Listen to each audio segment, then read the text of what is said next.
Hello friends, मेरा नाम है शुभम राव और आप सभी का स्वागत है हमारे नए यूट्यूब चैनल स्टडी विथ एनआईटीएंस में। मैं खुद एक एनआईटीएन हूं और मैं एनआईटी रायपुर से बीटेक हूं इलेक्ट्रिकल इंजीनियरिंग में। तो आज से हम लोग एक नई सीरीज चालू करने जा रहे हैं। नई क्या, पुरानी सीरीज है, उसको कंटिन्यू करने वाले हैं और इस सीरीज का नाम है आपके दिल्ली सल्तनत। मैंने आपको प्रॉमिस किया था कि मैं आपको दिल्ली सल्तनत के वीडियो लेक्चर प्रोवाइड करूँगा। ऑलरेडी इससे रिलेटेड 3 वीडियो लेक्चर मैंने प्रोवाइड कर दिए हैं। अगर आपने प्रीवियस लेक्चर नहीं देखे हैं तो आप ऊपर जाइए आई बटन पे, आपको वीडियो का लिंक मिलेगा। आप लिंक पे टैप करके पहले उस वीडियो को देखिए और उसके बाद इस लेक्चर में आएंगे तो आपको चीज़ें ज़्यादा क्लियर होंगी। हालांकि उस समय जो है लॉकडाउन चल रहा था और मेरे पास इंक जो थी वो ख़त्म हो रही थी, तो थोड़ा फीका दिख सकता है वीडियो लेक्चर, बट आप उसको हाई क्वालिटी में देखेंगे तो आपको वीडियो लेक्चर क्लियर दिखेगा। ठीक है, मतलब फीका दिखने का इन द सेंस बोर्ड में फीका लिखा हुआ दिखेगा, बाकी सब चीज़ ठीक है उसमें। ठीक है, तो आप जाके पहले उसको देखिए, उसके बाद इधर आइए तो आपको चीज़ें ज़्यादा क्लियर होंगे। ठीक है, इसके अलावा हमने ACF और CG Vyapam DEO SI examination से रिलेटेड एक कंप्लीट पैकेज बनाया है 2 सब्जेक्ट का, पर्यावरण सब्जेक्ट का है और आपके कंप्यूटर सब्जेक्ट का। उस वीडियो पैकेज को देखने के लिए आप जाइए हमारे प्लेलिस्ट में और वहाँ पे इनके अलावा भी बहुत सारे अलग अलग सब्जेक्ट के लेक्चर्स पड़े हुए हैं। आप जाके उनको आसानी से देख सकते हैं। वहाँ पर देखिए, शेयर करिए और ज़्यादा से ज़्यादा लोगों को दिखाइए भी।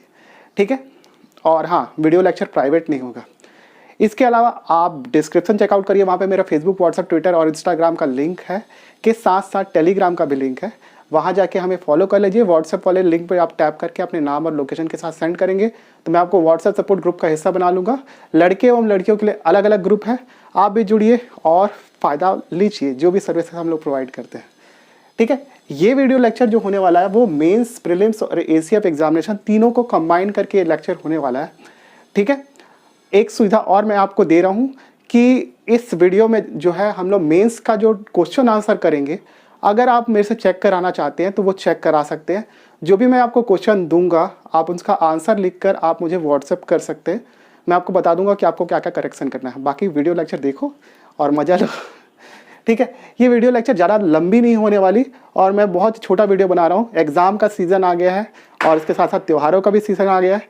टाइम की कमी है, आपके पास भी, मेरे पास भी और सबके पास भी। सभी लोग पढ़ाई पे लगे हुए हैं, तो आप भी पढ़ाई कीजिए, लेकिन थोड़ा थोड़ा पढ़ते भी रहिए मेरे वीडियो लेक्चर के माध्यम से। ठीक है, एक और चीज़ मैं आपको बोलना चाहता हूँ कि इस वीडियो लेक्चर में अगर आप व्यूज़ देंगे तो मैं और लेक्चर रेगुलरली और फ्रिक्वेंटली बनाना चालू करूँगा। अभी क्या हो रहा है कि मैं बहुत कम वीडियो लेक्चर डाल रहा हूँ अपने यूट्यूब चैनल में और मैंने अब डिसाइड कर लिया है कि वीक में 2 लेक्चर आएंगे केवल। एक आएगा आपके जनरल स्टडी से रिलेटेड और एक आएगा टेक्निकल एग्जाम से रिलेटेड। अगर आप चाहते हो कि मैं फ्रीक्वेंसी बढ़ाऊँ वीडियो लेक्चर की तो इस वीडियो को प्लीज़ कंपलसरी लाइक कीजिए, कमेंट में थम्स अप डाल दीजिए, शेयर कीजिए इस वीडियो को ज़्यादा से ज़्यादा ताकि वीडियो पे व्यूज़ आ सके। अगर व्यूज़ आएंगे तो मुझे मोटिवेशन मिलेगा इस तरीके के वीडियो लेक्चर आपके लिए रेगुलरली बनाते रहने का। ठीक है, चलते हैं। आप प्रमोशन बहुत हो गया, चालू करते हैं दिल्ली सल्तनत। देखिए, मैंने आपको लास्ट लेक्चर अगर आप देखोगे तो मैंने आपको अरब आक्रमण से लेकर तुर्क आक्रमण तक सब चीज़ करा दिया है। प्रीलिम्स और मेंस सभी के फैक्ट्स वगैरह के साथ साथ क्वेश्चन आंसर भी करा दिए हैं। आप चेकआउट करिए पहले उसको, उसके बाद इधर आएंगे तो मैंने गोरी तक का आपको बता दिया है। इसके आगे जो की स्टोरी जो हम लोग आज पढ़ने वाले हैं। ठीक है, और इसके आगे की स्टोरी क्या, अब जो चालू होता है वास्तविक रूप से दिल्ली सल्तनत। ठीक है, दिल्ली सल्तनत का जो टाइम पीरियड है उसको 1206 से 1526 माना जाता है। ठीक है, 1206 में गुलाम वंश से लेकर आपका 1526 मतलब लोधी वंश मतलब बाबर के आक्रमण तक का काल जो है वो दिल्ली सल्तनत का काल माना जाता है। और 1526 के बाद भारत में मुगलों का राज हो जाता है, जैसा कि आपको पता ही होगा। ठीक है, सबसे पहले दिल्ली सल्तनत में जो सबसे पहला जो हमको वंश दिखता है उसको बोलते हैं गुलाम वंश, या फिर कहीं कहीं आपको मामलुक वंश दिखेगा। किसी गिनी चुनी बुक में इसको इलबरी वंश दिखेगा। ठीक है, लेकिन इलबरी वंश इसको कहना उतना उचित नहीं है, क्योंकि हालांकि गुलाम जितने भी थे हमारे क्या बोलते हैं दिल्ली सल्तनत में, उनमें से कुछ गुलाम जो थे वो इलबरी तुर्क थे। इलबरी तुर्क का मतलब एक तुर्कों की अलग कैटेगरी थी, उनको इलबरी तुर्क कहा जाता था। अब मुझे नहीं पता कि इसको एलाइट क्लास बोलते थे या लोअर क्लास बोलते थे, बट ये जो तुर्कों की कम्युनिटी थी वो एक सेपरेट कम्युनिटी थी और अधिकांश गुलाम वंश के जो सुल्तान थे वो इलबरी डायनेस्टी से इलबरी तुर्क से बिलोंग करते थे। इसलिए आपका कुछ इतिहासकारों ने इसको इलबरी तुर्क की संज्ञा दी है। हालांकि बहुत लोगों का मतभेद है कि इसको तो इल्बरी वंश कहा जाए या ना कहा जाए, ठीक है, लेकिन आपको गिनी चुनी बुक में ये दिख जाएगा। गुलाम वंश का जो टाइम पीरियड जो लगभग माना जाता है 1206 से लेकर 1320 तक, ठीक है। जब खिलजी वंश का आगमन हो जाता है तो एक सेपरेट तुर्कों की एक अलग कम्युनिटी चलती है जो कि खिलजियों के रूप में चलती है, ठीक है। लेकिन गुलाम वंश जो है 1206 से लेकर 1320 तक ही माना जाता है, ठीक है। एक्चुअल में क्या हुआ था कि मोहम्मद गोरी, मैं एक बार थोड़ा रिकॉल करा देता हूँ आपको। मोहम्मद गोरी का भारत में आक्रमण होता है 1178 में, वो आबू पर्वत का युद्ध हार जाता है मूलराज सेकंड के अगेंस्ट में। 1191 में वो तराइन का युद्ध हार जाता है पृथ्वीराज सेकंड के अगेंस्ट में, लेकिन वो दोबारा अटैक करता है तराइन में ही, और 1192 में वो तराइन का युद्ध जीत जाता है पृथ्वीराज सेकंड से, सेकंड बोलता हूँ पृथ्वीराज चौहान से जीत जाता है। इसके पश्चात जो है वो 1194 में चंदावर का युद्ध लड़ता है जयत्यंत के अगेंस्ट, जो कि पृथ्वीराज चौहान का ससुर है, और फाइनली वो जाके एक काफ़ी बड़ा क्षेत्र भारत का कैप्चर कर लेता है, ठीक है। इसके पश्चात जो है जो गोरी रहता है वो अपने कुछ चुनिंदा गुलामों के साथ, गुलाम, देखिए यहाँ पे गुलाम शब्द का प्रयोग हुआ है और यहाँ पे मामलुक शब्द का भी प्रयोग हुआ, ठीक है। इसको एक्चुअली गुलामों को एक्चुअली तुर्की लैंग्वेज जो है मामलुक बोला जाता था, इसलिए इस वंश को मामलुक वंश भी कहा जाता है। अब मामलुक, गुलाम और दास में अंतर क्या है, ठीक है। अब हमारे जो पुराने, हमने जो एंशिएंट इंडिया में अगर आपने कभी पढ़ा होगा तो हमने दास प्रथा का जिक्र किया है। तो दास प्रथा में जो दास होते थे वो जन्मजात दास होते थे, मतलब उनका काम केवल यही है कि राजा जो बोला उसको फुलफिल करना है। उनको ना अपने व्यक्तित्व के क्या कहना चाहिए, इंक्रीमेंट की कोई चिंता होती थी, ना ही तो उनको कोई अधिकार प्रदान किए जाते थे, ना ही तो उनको पढ़ने लिखने दुनियादारी करने से कोई मतलब नहीं था। केवल उनका काम अल्टीमेटली इतना था कि वो राजा की सेवा करते रहे, बस दैट्स इट। जबकि तुर्कों के जो मामलुक होते थे या फिर गुलाम होते थे उनका थोड़ा अलग ही चीज़ चलता है, ठीक है। राजा इनको किसी बाजार वगैरह से खरीदते थे, और ख़रीदने के बाद क्या है, अगर उन गुलाम में योग्यता होती थी तो उनको बहुत ही महत्वपूर्ण पद दिए जाते थे, और ये राजा के खास सिपे सलार होते थे एक तरीके से। मतलब गुलाम की में अगर योग्यता है तो उसको प्रोत्साहन प्रदान करने का कार्य जो कि दिल्ली सल्तनत के सुल्तान करते थे। हम लोग एक बहुत ही फेमस गुलाम के बारे में, जिनको आप जानते भी होंगे आई गेस, मलिक काफूर। मलिक काफूर जो है अलाउद्दीन खिलजी का बहुत ही फेमस गुलाम था, और भी हम लोग कई गुलाम देखेंगे, ठीक है। तो इन लोगों को जो है काफ़ी अच्छा राजकीय ओहदा प्राप्त होता था, और जनरली क्या होता था कि ये गुलामों की पावर इतनी ज़्यादा होती थी कि वो लोग कई बार सत्ता भी परिवर्तन कर चुके हैं दिल्ली सल्तनत में, जिसको हम लोग 1 बाय 1 करके देखेंगे, ठीक है। तो गुलाम, मामलुक और आपको दास में अंतर समझ में आया। गुलाम मतलब जो था, गुलाम और मामलुक का मतलब ये नहीं होता था कि वो केवल क्या बोलते हैं गुलाम होते थे, ठीक है, वो एक स्वतंत्र माँ बाप की औलाद होते थे। जबकि दास का मतलब यही होता है कि वो जन्मजात दास होते थे, उनको कोई भी मतलब क्या कहना चाहिए, ना ही तो राजनीतिक ओहदा, ना ही तो किसी प्रकार का प्रश्रय प्रदान किया जाता था, ठीक है। तो ये डिफरेंस होता है। अब ऐसी गोरी के जो थे वो 4 फेमस गुलाम थे, जिसमें एक था ऐबक, कुतुबुद्दीन ऐबक उसका पूरा नाम था, ठीक है। एक था यालदौज, एक था कुबाचा, और एक का नाम मिलता है बख्तियार खलजी। खिलजी नहीं है ना, वो खलजी है, ठीक है। एक्चुअली क्या हुआ था, जब मोहम्मद गोरी भारत के क्षेत्र को छोड़कर गया, उसके बाद ही जो है उसकी मृत्यु हो गई थी, ठीक है। तो जब इसकी मृत्यु हुई तो बेसिकली ऐबक, यालदौज, कुबाचा, ये तीनों के बीच में संघर्ष बढ़ने लगा, ठीक है, कि गोरी के बाद जो है भारत का क्षेत्र जो है वो किसको प्रदान किया जाएगा। हालांकि गोरी ने अपने मतलब यहाँ से जाते समय ही जो है कुछ क्षेत्रों को जो है चुनाव कर लिया था, जैसे कि ऐबक को जो है उत्तर भारत का क्षेत्र प्रदान कर दिया गया था, यालदौज को जो है उसका गजनी वाला क्षेत्र प्रोवाइड कर दिया था। गजनी मतलब अफगानिस्तान के इधर लेफ्ट साइड में।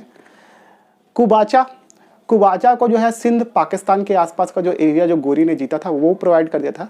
बख्तियार खलजी को कोई क्षेत्र नहीं दिया गया था, लेकिन ये मेन रूप से एक तरीके का लुटेरा था, और इसके बारे में इतिहास में, हमारे भारतीय इतिहास में परीक्षा पॉइंट ऑफ व्यू से कोई खास फैक्ट नहीं मिलता। हाँ, बस इतना याद रख लेना कि बख्तियार खलजी ने जो है आप इसको जो है वो ये बेसिकली सक्रिय था आपके पूर्वी भारत के एरिया में, और इसने जो है हमारे भारत के सबसे प्रसिद्ध नालंदा विश्वविद्यालय में आग लगा दी थी, वहाँ के पूरे संपदाओं को नष्ट कर दिया था। ठीक है, इसके नाम पर एक भारत में सिटी भी है जिसका नाम है बख्तियारपुर, पता नहीं क्यों है बट है ये। इसके बारे में इतना फैक्ट आप जान लो, बाकी इसको साइड करो, इसका कोई काम नहीं है। मेन जो ये 3 आदमी जो है याल्दौज, कुबाचा और ऐबक, यही हमारे लिए इंपॉर्टेंट है परीक्षा पॉइंट ऑफ व्यू। ठीक है, हालांकि कुतुबुद्दीन ऐबक को उत्तर भारत का क्षेत्र मिला था, लेकिन इसकी कैपिटल जो दिल्ली रही थी। ठीक है, ये जो ऑपरेट कर रहा था वो बेसिकली आपके लाहौर से ऑपरेट कर रहा था।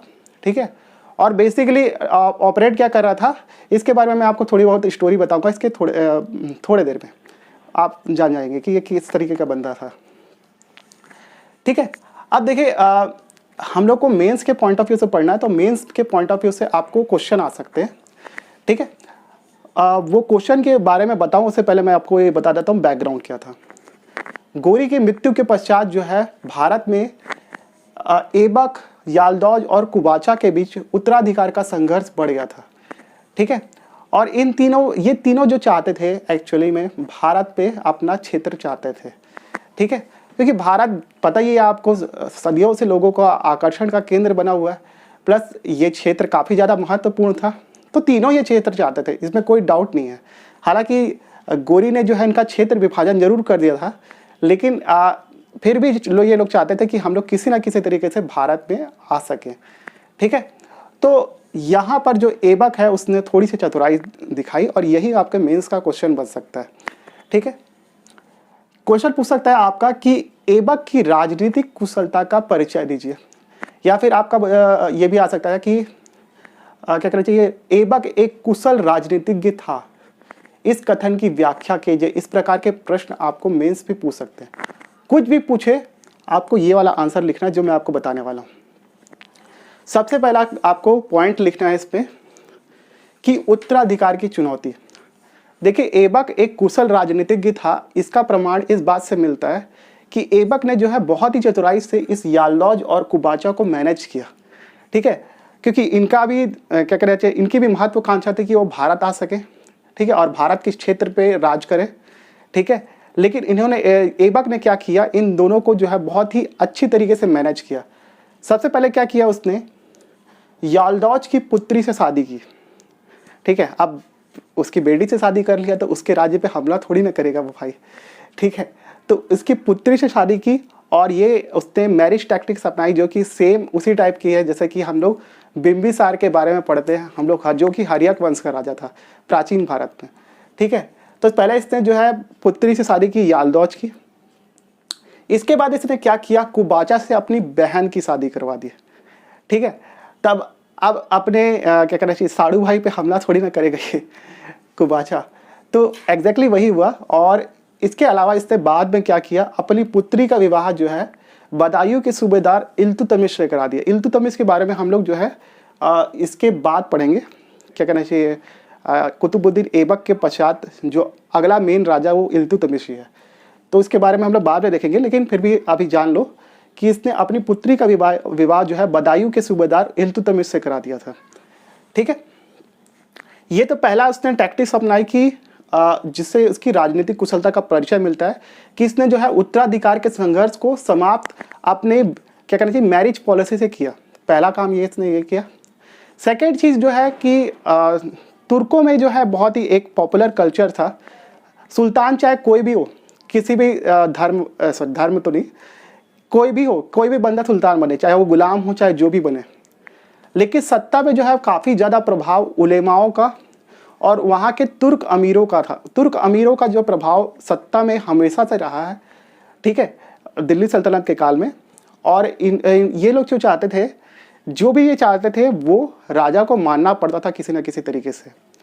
ठीक है, तो तुर्क अमीरों का दबाव भी जो है ऐबक पे पड़ा, लेकिन ऐबक ने बहुत चतुराई से ये काम को भी नेगोशिएट किया। ऐबक ने तुर्क अमीरों को ये बोला कि मैं सुल्तान नहीं हूँ, मतलब मैं कोई सुल्तान नहीं हूँ, मैं ना ही तो कोई सुल्तान की पदवी लूँगा, ना ही किसी प्रकार के सिक्के खुदवाऊँगा, ना ही तो खुतबा पढ़ूंगा, मतलब ना ही तो मैं किसी प्रकार का अनाउंसमेंट कराऊंगा कि मैं सुल्तान बन गया हूँ यहाँ का। ठीक है, बेसिकली ऐबक ने जो क्या काम किया कि ये बोला कि ये क्या कहना चाहिए, गोरी का एक सिपे सलार है, इसका कोई काम नहीं है, केवल ये सिपे सलार का काम करेगा। और इसने खुद जो है वो मलिक और सिपे सलार का टाइटल लेके जो है उसने राजकाज अपना चालू किया। ठीक है, इसने ना कभी सुल्तान की पदवी ली, ना ही तो किसी प्रकार के सिक्के जारी किए, ना ही तो किसी प्रकार के खुतबे बढ़वाए। तो उससे जो है तुर्क जो भी अमीर ग्रुप था उसका जो है विश्वास ऐबक के प्रति बढ़ गया कि ये केवल जो गोरी की छोड़ी हुई सत्ता है उसका केवल संरक्षण कर रहा है यहाँ पे भारत में। ठीक है, और ये इसका कोई लालसा नहीं है कि ये सुल्तान बने या ना। ठीक है, तो इसने इस टैक्टिक से जो है वो आपके उलेमा ग्रुप और आपके तुर्क अमीर ग्रुप का जो है वो क्या कहना चाहिए, विश्वास प्राप्त कर लिया। ठीक है, तो आप यहाँ से लिख के आप कंक्लूड करोगे तो इस प्रकार हम लोग देखते हैं कि क्या कहना चाहिए, ऐबक ने अपने कुशल राजनीतिज्ञ क्या कहना चाहिए राजनीतिक कुशलता का परिचय देते हुए दिल्ली सल्तनत की स्थापना करने में अपना महत्वपूर्ण योगदान दिया। ऐसे करके आप कंक्लूड करिएगा लाइन को और आपका काफ़ी अच्छा खासा आंसर बन जाएगा कि ऐबक की राजनीतिक कुशलता का परिचय दीजिए या फिर जो भी है, या फिर आप ज़्यादा अच्छा आंसर लिख सकते हैं। इसके अलावा आपको और कोई पॉइंट मिले तो आप वहाँ पे ऐड करिए और मेरे को लिख के भेजिए व्हाट्सएप पे। ठीक है, नेक्स्ट जो दूसरा प्रकार का क्वेश्चन बन सकता है वो ऐबक के व्यक्तित्व से रिलेटेड क्वेश्चन बन सकता है। ठीक है, ऐबक के व्यक्तित्व का मूल्यांकन कीजिए। ठीक है, इस टाइप का क्वेश्चन जो है वो यूपीएससी वगैरह में ज़्यादा पूछता है, और हालांकि अभी जो सीजीपीएससी है वो यूपीएससी की राह पे चल चुका है और यहाँ पे भी क्वेश्चन धीरे धीरे करके कम हो रहे हैं। तो एक बार जब क्वेश्चन कम हो जाएंगे तो आपको हो सकता है कि एडिशनल ये अंदर के क्वेश्चन पूछना चालू करें। ठीक है, अभी फिलहाल जो है हमारे में मिडिवल इंडिया जो है वो अभी लेटेस्टली ऐड हुआ है। ठीक है, तो ऐड हुआ है तो उसके बाद धीरे धीरे करके और रिसर्च की जाएगी सीजीपीएससी के विशेषज्ञों द्वारा और उसके बाद क्वेश्चन फ्रेम किए जाएंगे। अब व्यक्तित्व का मूल्यांकन करिए तो सबसे पहली चीज़ तो ऐबक जो है वो एक योग्य सेनापति था। ठीक है, योग्य होगा ही तभी तो गोरी ने इसको इतना प्रोत्साहन प्रदान किया, अदरवाइज कोई भी बंदा अपने किसी गुलाम को इतना प्रोत्साहन कैसे प्रोवाइड कर सकता है कि वो उसको भारत का क्षेत्र प्रदान कर दे। ठीक है, तो ये एक बहुत ही योग्य सेनापति था, बहुत ही अच्छा निशानेबाज था। इसके अलावा एक कुशल राजनीतिज्ञ था, जैसा कि आप यहाँ पे भी एक्सप्लेन कर सकते हो, मतलब ये वाले पॉइंट को यहाँ पे भी डाल सकते हो। ठीक है, अगर आपके पास ज़्यादा वर्डिंग में ये क्वेश्चन आए कि ऐबक के व्यक्तित्व का मूल्यांकन कीजिए इस प्रकार का। ठीक है, सेकेंड चीज़ जो है ये एक बहुत ही उदार शासक था। अपनी दानशीलता प्रवृत्ति के कारण ही इसे एक उपाधि प्रदान की गई थी जिसका नाम था लाख बख्श। ये आपको प्रीलिम्स में भी पूछ सकता है और आप मेंस में आंसर राइटिंग में भी इसका प्रयोग कर सकते हो। इसके अलावा कुछ और प्रीलिम्स के फैक्ट आप ऐड करना चाहो तो कर सकते हो, जैसे इसकी कुछ अन्य उपाधियाँ थी, जैसे कि कुरान खां। ये कुरान काफ़ी अच्छा पढ़ता था, काफ़ी अच्छा उच्चारण करता था, इसलिए इसको कुरान खां की उपाधि प्रदान की गई थी। ठीक है, इसके अलावा काफ़ी ज़्यादा हैंडसम था। ठीक है, तो गोरी ने जो है इसको चंद्रमुखी टाइटल प्रोवाइड किया था। ठीक है, मतलब चंद्रमुखी की उपाधि प्रदान की थी। तो ये आप लिख सकते हो, मतलब ये वाला मत लिखना, सेकंड वाला पॉइंट ऊपर वाला लिखना, क्योंकि ये इस क्वेश्चन से रिलेवेंट नहीं है, हालांकि ये प्रीलिम्स में पूछ सकता है नीचे वाला। इसके अलावा ऐबक के व्यक्तित्व के बारे में आप लिख सकते हो कि ये साहित्य प्रेमी एवं कला प्रेमी था, मतलब इसको आर्ट एंड कल्चर काफ़ी ज़्यादा पसंद था। ठीक है, और ऐबक ने जो है अपने शासनकाल में कई सारी इमारतों का निर्माण करवाया भारत में।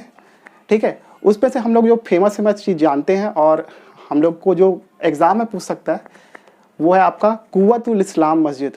ठीक है, कुव्वतुल इस्लाम मस्जिद दिल्ली के मेहरौली में स्थित है, जहाँ पे अभी वर्तमान में कुतुब मीनार स्थित है। उसके जस्ट अपोजिट में आपके कुव्वतुल इस्लाम मस्जिद है। इसने वहाँ पर एक जैन मंदिर को तोड़कर जो है कुव्वतुल इस्लाम मस्जिद का निर्माण कार्य कराया।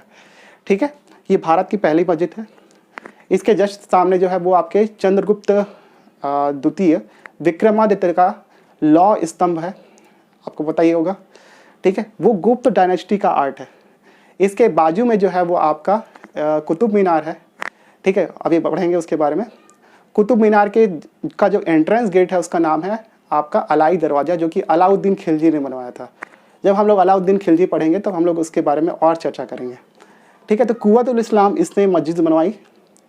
नेक्स्ट है इसने 2.5 दिन का झोपड़ा बनवाया अजमेर के पास।